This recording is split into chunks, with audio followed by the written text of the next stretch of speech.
চোখের পানি ফেলে আল্লাহকে বলো, মাওলা বহুদিন তোমাকে নারাজ করেছি, আজ ওয়াদা করছি আর তোমাকে নারাজ করব না। আল্লাহ বলবে, বান্দা আমি এখনই তোর পেছনের সব মাফ করে দিলাম। আল্লাহ বলে, বান্দা তুমি যদি রাত্রে আসো আমি রাত্রেই আসবো, তুমি যদি দিনে আসো আমি দিনেই আসবো। গুনাহ নিয়ে আসবা মাফ চাইতে রাতে, আমি আল্লাহ মাগফিরাত নিয়ে আসবো রাতে। তুমি আসবে যখন আমি আসবো তখন। তুমি আসবা 1 বিগত, আমি আসবো 1 হাত। তুমি আসবা 1 হাত, আমি আসবো 2 হাত। তুমি আসবা হাঁটতে হাঁটতে, আমি আসবো দৌড়তে দৌড়তে।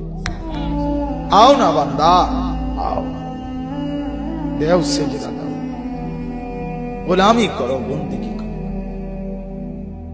আমাকে ডাকে। কেন ভুলে গেলাম? মা গাররাক, মা গাররাক। আল্লাহ বলছে কোরআনে, মা গাররাক। এই মানুষ, এই আমার বান্দা, কেন আমারে ভুলে গেল? কেন ভুলে গেল? আমি কি সৃষ্টি করি নাই? আমি কি অঙ্গ প্রত্যঙ্গ দেই নাই? আমি কি এমন সুন্দর সুঠাম স্বাস্থ্য বানাই নাই? আমি কি এই চমৎকার চেহারার আকৃতি দেই নাই? আমি কি 2টা চোখ দেই নাই? আমি কি একটা জিহ্বা দেই নাই? আমি কি 2টা ঠোঁট দেই নাই? আমি কি তোমাকে বানাই নাই?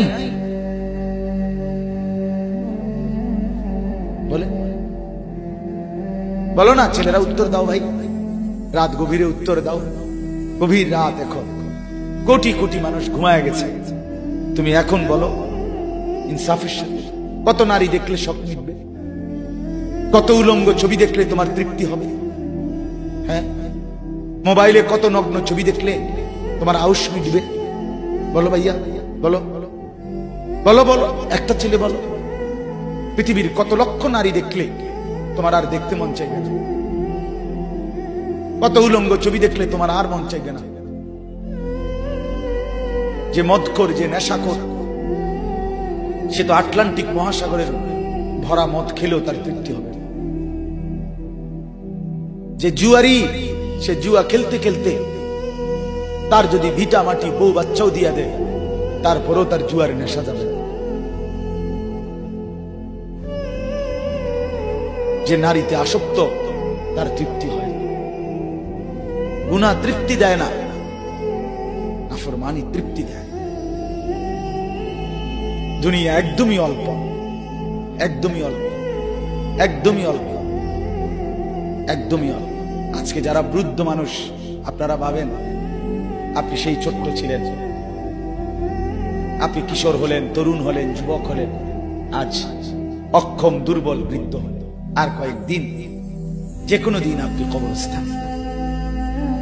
আজকের যুবক ভাই, তুমি ভাবো, তুমি তো প্রথম দিন যুবক ছিলে না, এক ছোট্ট কোলের বাচ্চা ছিলে। আজ তুমি ধীরে ধীরে তোমার সেই শিশুকাল চলে গেল, কিশোর কাল চলে গেল, তরুণ কালও চলে গেল। তাহলে পিছনের এই সময় যেহেতু গেছে, তো ধরে নাও যৌবন কালও চলে যাবে। কোন সন্দেহ, কোন সন্দেহ। বন্ধু আমার, নষ্ট হইও না, নষ্ট হইও না। জীবন বড় দামি, সময় বড় দামি, হায়াত বড়ই দামি। এত সুন্দর যৌবন নষ্ট করে দিও না। হাদিসের মধ্যে আছে, আল্লাহর নবী সাল্লাল্লাহু আলাইহি সাল্লাম বলছিলেন, লাকাদ হামামতু আন আমুরা ফিতিয়াতি, আমার মন চায় আমার যুবকদেরকে সঙ্গে নিয়ে আমি ঘরে যারা নামাজ পড়ে আমি তাদেরকে বের করে আনি, অথবা আমি তাদেরকে আগুন দিয়ে ঘর সহ জ্বালিয়ে দেই। নবীজির হাদিস এটা। নবীজি বলছে, আমার ইচ্ছে জাগে আমার যুবক সঙ্গীদেরকে নিয়ে আমি মুসলমানের ঘরে ঘরে গিয়ে বেনামাজি ঘরে নামাজ পড়ে তাদেরকে টেনে হিচড়ে বের করে আনি।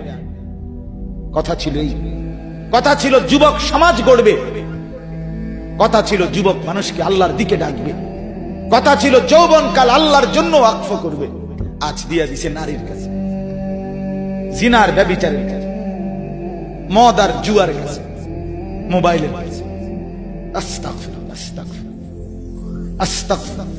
এক নারী এত দরকার, এক মেয়ে এত দরকার যে দুনিয়া ভুলতে হবে, আখিরাত ভুলে যেতে হবে, সমাজ ভুলে যেতে হবে। এক নারীর মধ্যে এতটা কি হয়ে গেল যে এটার পিছনে সারাক্ষণ সময় দিতে হবে? এটা কি এমন আশ্চর্য বস্তু? নারী আর পুরুষের, স্বামী আর স্ত্রীর মিলনেই তো পৃথিবীর সেই আদম হাওয়া থেকে এই পর্যন্ত মানুষের ধারাবাহিকতা। এটা তো একটা স্বাভাবিক প্রক্রিয়া।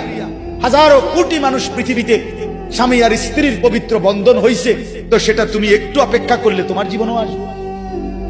কথা বলেন না কেন? এটা একটা সহজ বিষয় না। আল্লাহ তাআলা আমাদেরকে বুঝার তৌফিক দান করেন।